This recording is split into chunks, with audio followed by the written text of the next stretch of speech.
Next up, we have Tracking Yoda. Is that your self-title? Yeah, I love it. Tiffany Shears is coming all the way from Birmingham, and she's going to be talking to us about Google Tag Manager and the best way to set it up. Thank you. Please give her a round of applause. I just want to clarify though, I didn't give myself the title of Tracking Yoda on my work did. Always makes me cringe when I call myself that. So welcome to my talk on GTM. So a little bit about me. I've only been working for about 4 years. All of my experience has been agency side. But one thing that I quickly found is a lot of people don't like Tag Manager. Just out of curiosity, how many people in here are actually comfortable with Tag Manager? So a few, but there's still a lot of you that aren't. And that's what I found. I worked for an agency where no one had a clue about Tag Manager. Our own web developer didn't know how to do tracking.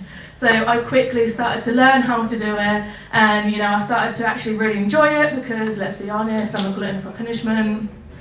And then I started working at my new agency, and then GA4 came along, and then I got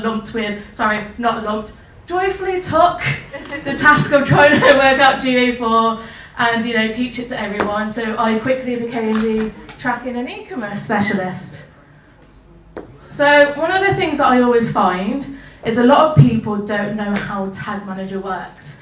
And for me personally, just knowing how it works has cut down my time of trying to work out how to do certain things by quite a lot. When I first started doing this, it would take me about a whole day to do a whole full set of tracking. I can now bang it out in 3-4 hours. So even just knowing how it works can make a massive, massive difference. So just to understand that the GTM works as a translator between the website code and the platforms. So here we can see, I've done 2 different diagrams because I know people learn in different ways, but they're both basically saying the same thing. You've got the website code, which could be JavaScript or whatever code, I don't know code. Then you've got GTM that works as a translator, and then you've got the platforms. Now the platforms can't read the code, they don't understand it, it's in a separate language. It's kind of like I've got a family that are South African and they all forget I'm English and they speak Afrikaans around me and I get this blank look on my face. That's what the platforms are like when they try to read the code. So you have to use GTM to translate that for the platforms. So these are the main ways that I use to track. There are many ways to track, but these are the ways that I personally use. You've got your thank you pages, you've got your events, and you've got your element visibility. And personally, I think the event is the best way to track. That's my usual go-to. And I'll put it with Star Wars: A New Hope because that's my favourite movie. I know that's probably controversial to people. I would like to point out though, although I do say I like Star Wars, I'm actually way more of a Harry Potter fan. But that could be our little secret because my workplace don't know. I don't want to hurt their feelings. They came up with this cool nickname. We'll just go with it. So this is a flowchart that I created, and it kind of is my go-to. So the first thing I would say is there an event created? If so, then raise it for that, or a form submission or something like that. If not, then go to the thank you page. If they don't have that, go to the CSS selector. Now, caveat. Website developers and clients have this really annoying habit of changing stuff and not telling you. So this is why event is my go-to, because they're less likely to change an event, but they will change a thank you page and they will change the CSS selector. This is why, I say to people at work, you should always check your tracking every year. Really, you should be doing it every 6 months, but I know everyone hates Tag Manager and no one's going to do that, so I say a year. So the best thing about GTM is you've got the preview mode, and the preview mode will tell you everything you need to know.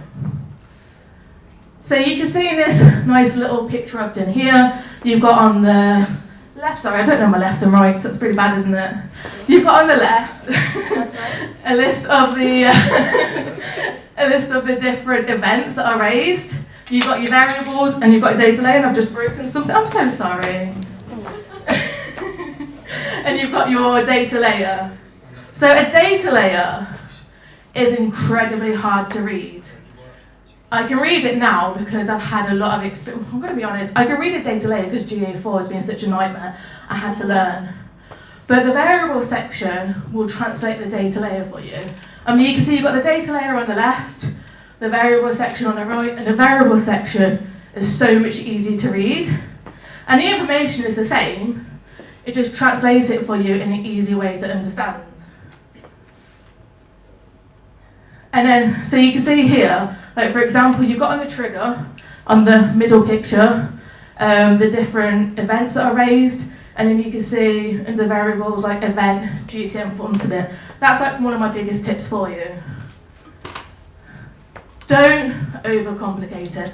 I am famous for overcomplicating my tracking. It is really a bugbear.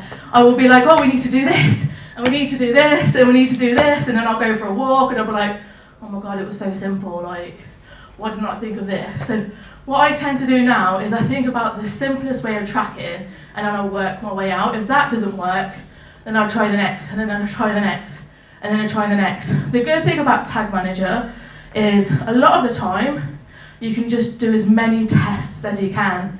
And one thing I forgot to mention, this bit of the tracking is more for lead gen. I'll kind of come on to e-commerce in a bit, because that's just a whole different kettle of fish. So you can use variables to differentiate between different types of tracking. Now that's really important because we're in an age where we've got machine learning, and the more data you feed the Google Ads machine, right, the more accurate your conversions will be. So one of the big things at the moment that they're saying you can do is add in conversion value to your different conversions. Now, let's say for example, you've got a client that does different services, but one service is more important than others. If you can figure out a way to track that conversion different to the others, you can weight that more and get more of those conversions. And you would do that by when you raise your trigger, you just go to like some forms, for example, and you can hit click classes or any of the drop downs you want, and then just say contains something that you want, and that information comes from the data layer variable. Whatever is in the data layer variable, you can bring through to the interface. That's why it's there. So if you wanted to raise a custom event, like an event that they've raised, you would raise it as a custom event. If you have one, for example, where you've got two different event names, but the information is the same, you can use either of them. You would just, the other biggest tip I can give you is the event names are cap sensitive. I once raised a purchase event with a capital P, and then spent 8 hours trying to figure out why it weren't working, and it's because I had to change the P to lowercase. So I usually copy and paste it from the actual variable. This is an example I could give you. So this client, for example, they used to have 3, but they've now got 2. So it would be like care inquiry, other, and job inquiry. But they only care about care inquiries because they're a care home. So we separated out the tracking.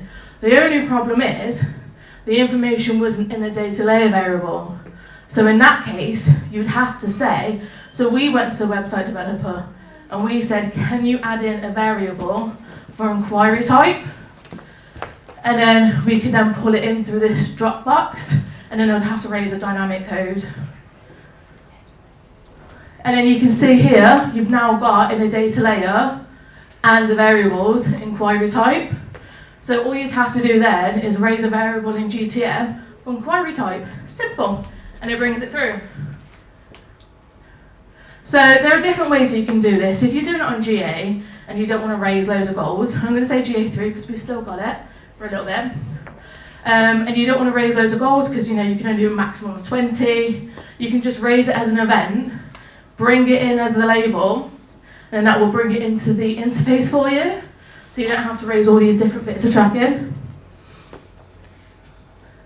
If you wanted to do it on Google Ads, and you wanted to separate the different bits of tracking, by raising new conversions. You can then bring the variable through to the event, and then that would only trigger on that custom event. I'm not going to go into too much detail on how to set them up because, you know, Tag Manager itself is a massive, massive topic, and I would be here all night. So, Google do have their own automated variables. Like, I'm going to use the example of the clicks and the links. One thing I will say is the clicks for Google Tag Manager, the event has to be called GTM.click. Now I say that because recently I had a bit of tracking where for some reason the website developers decided not to use Google's standard tracking event and name it as GTM.outboundclick. So then when I raised the tracking, it was not working, and I was like, oh, why is this not working? And it took me hours to figure out. So it has to be named that, and if it's the link clicks, it has to be named GTM link click. If you're raising it and it's not working, that's your first place to go to find out why. So again, you just got to make sure that it's called what it is. If they do name it something stupid like just click without the GTM dot, you can use a workaround, which is raise a custom event and just put click. I'm sorry, that's misspelled a little bit. So that's lead gen. But then you've got e-commerce, and e-commerce is, let's be honest, a bit of a nightmare. It used to be easy with GA. So this is an example of what a data layer variable looks like. Now this is a GA3 data layer variable. You've got your event name as purchase. It really does have to be called purchase. Like, there is a way to do it without putting it purchase, because I've seen plugins do it as a way to make you use their plugin and pay for the upgrades. Right? I don't know how they've managed to work it out. I've been doing this for years and I only managed to work it out by doing a purchase thing. And then you just call your event name purchase with a lower P. And then GA3 made it so easy. You just tick a little box that says, yes, I want to pull that information from the data layer. And then GA4 had to come along and screw that all up. So, GA data layer does not translate into GA4 or Google Ads, unfortunately. So at the beginning, we actually thought you had to raise for GA4 a whole new event. Again, just want to remind you what a data layer looks like, the information that you need. So you have to name your data layer variable exactly as, it's almost like you have to say to Tag Manager, this is exactly the piece of information I need you to take. Right? And you have to name it exactly how it's named in an event. And for some reason, website developers like to make our lives a little bit difficult, and they do it all in different ways. So it's not even like a one-size-fits-all, it all depends on how the event is written. So it took me ages to figure this out, how to exactly do it. But we do have a hero in the GA4 world, and his name is Simo Haber, for any of you that heard him. He's one of the top 3 people in Tag Manager, right? He very generously came up with a new variable that translates the GA4 GA data layer into a way that GA4 can understand. Thank the heavens. So, yeah, you can thank him for that. It doesn't always work. It's worked on about 90% of my clients. There's a couple where they use those pesky plugins where it's not worked. But what about Google Ads e-commerce? Because I've already said that that also doesn't translate. Well, you do have to put your own code in Google Ads. Now, I once had a very lengthy debate with this, with a website developer who didn't know how to do it. I keep breaking the remote.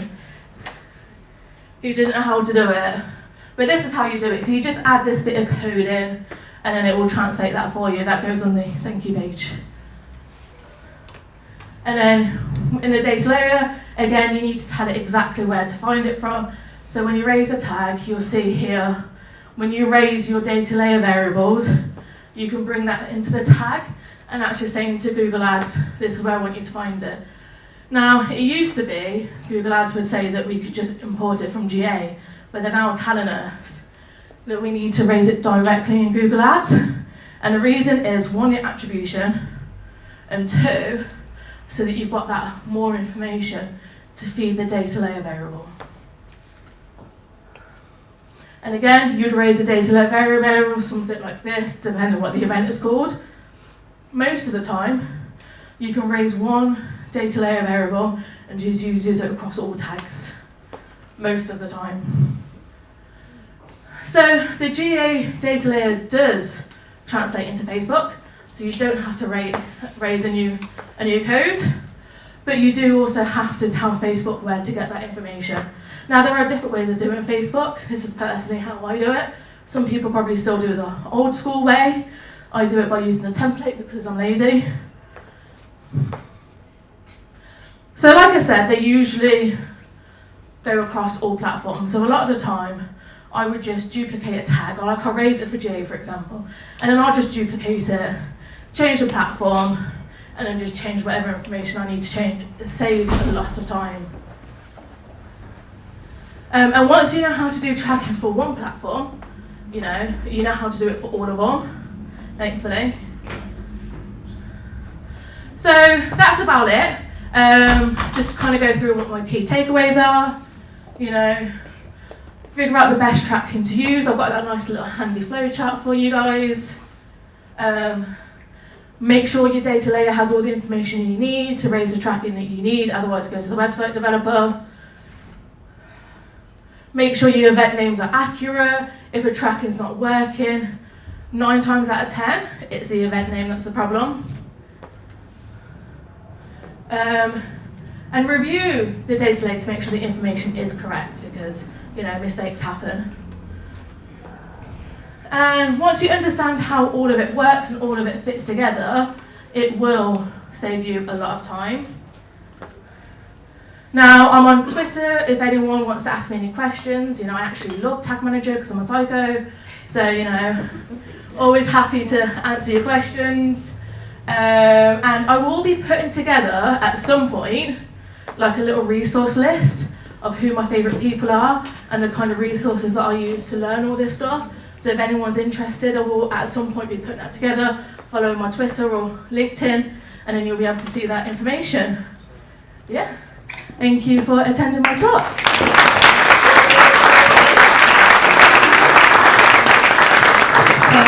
Thank you so much, Tiffany. Anyone have any questions, any GTM questions, tracking questions for Tiffany? Please, don't be shy. No? Yes? No? Yay! 2 people even. Sorry, she did put her hand up first. How do you find that cross-domain tracking compares for GA3 to GA4 in terms of setup, like time it takes, how complicated it is, things like that? I mean, GA4 does take a really, really long time to learn. GA3 is a lot easier in that kind of respect, but I think GA4 is better for cross-domain tracking once you get used to it. It's just one of those things. Like I went to a talk where they explained it very well. They said like GA3 is like a race car, and then like GA4 is like a helicopter. It's completely different. Once you learn how to use it, it does become easier and it does become quicker. I don't spend half the time that I used to setting up tracking.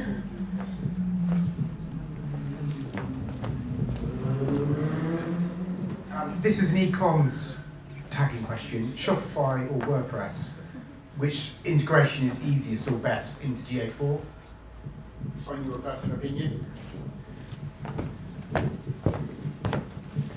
Shopify is technically easier because they have that integration, whereas with WordPress you have to buy plugins. However, Shopify do charge you if you want to use like a lot of money, if you want to upgrade to be able to go straight to the checkout. So I prefer WordPress, but Shopify is easier. Any more? Anyone for more?